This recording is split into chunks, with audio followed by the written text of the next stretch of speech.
मोहसिन ठाकरे गट मुस्लिम उमेदवार विधानसभा निवडणुकीत उतरवणार आहे असं दानवे म्हणतायत, तर दुसरीकडे एमआयएम सोबत मवियाची चर्चाही सुरू झाल्याचं जलील यांनी सांगितलंय। एमआयएम सोबत घेऊन आता मुस्लिम उमेदवार देण्याची मवियाची आणि विशेषतः ठाकरेंची ही खेळी असू शकते का? वर्षा एमआयएम ला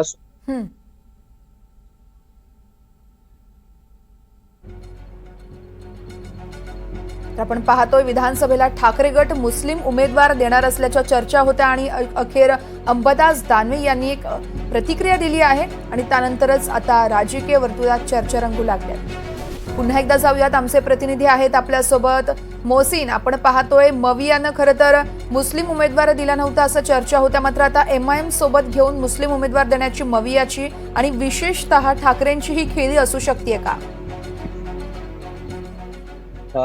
वर्षा आपण जर बघितलं तर एमआयएम सोबत जाणार का हे सांगणं जरा कठीण आहे। मात्र जर दानवेंनी जी भूमिका स्पष्ट केली आहे ते जर समजून घ्यायचं असेल तर आपल्याला लोकसभेचा निकाल पाहावा लागेल, कारण लोकसभा निवडणुकीमध्ये मुस्लिम मतदारांनी महाविकास आघाडीला भर भरून दिला आहे। आणि विशेष म्हणजे ज्या ठिकाणी काँग्रेसचा किंवा राष्ट्रवादीचा उमेदवार नव्हता त्या ठिकाणी जर ठाकरेंचा उमेदवार होता तर त्यांना देखील मुस्लिम मतं जे आहेत तर मोठ्या प्रमाणात पडली होती। त्यामुळे लोकसभेचं गणित पाहता आता विधानसभा निवडणुकीत देखील मुस्लिम मतं आपल्या बाजूनं कशी पडतील यासाठी आता महाविकास आघाडी प्रयत्न करते, खास करून शिवसेना। आणि त्यामुळेच आता या विधानसभा निवडणुकीत शिवसेनेकडून मुस्लिम उमेदवार देण्याची जी आहे तर हालचाली सुरू झालेल्या आहे। आणि तसं स्पष्टच आता अंबादास दानवे यांनी देखील म्हटलंय, जर एखादा मुस्लिम उमेदवार निवडून येणार असेल तर त्याला आम्ही नक्कीच उमेदवारी देऊ असं त्यांनी म्हटलेलं आहे। त्यामुळे एकंदरीत लोकसभेतील ईएमएम फॅक्टर म्हणजे मराठा मुस्लिम मतं जशी महाविकास आघाडीच्या बाजूने पडली होती ती पुन्हा आपल्या बाजूने कायम राहायला पाहिजे, यासाठी मुस्लिम उमेदवार देणं महत्वाचं आहे। कारण की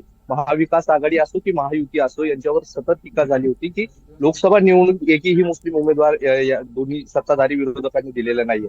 त्यामुळे आता हा जो विरोध होता तो पाहता विधानसभा निवडणुकीत जर आपण मुस्लिम उमेदवार दिले तर ते मुस्लिम मतं आपल्या बाजूने कशी टिकवता येईल यासाठी हे सगळे प्रयत्न असू शकतात। आणि त्या अनुषंगाने आता शिवसेनेकडून मुस्लिम उमेदवार देण्याची जी हालचाली त्या आहेत सुरू झाल्या आणि त्याबाबत आता स्पष्टपणे विरोधी पक्षनेते जे आहे अंबादास दानवे ठाकरे गटाचे महत्वाचे नेते आहेत त्यांनी स्पष्टपणे असं सांगितलंय की आमचा कधीही मुस्लिमांना विरोध नव्हता। जर एखादा उमेदवार निवडून येणार असेल आणि मुस्लिम असेल तर आम्ही जात पाहून कधीच उमेदवारी देत नाही, आम्ही त्या मुस्लिम उमेदवारांना देखील उमेदवारी देऊ असं त्यांनी स्पष्ट म्हटलेलं आहे। त्यामुळे एकंदरीत आता विधानसभा निवडणुकीत मुस्लिम मतं आपल्या बाजूने ठेवण्यासाठी महाविकास आघाडीकडून हालचाली सुरू झाल्या आहेत असं म्हणता येईल।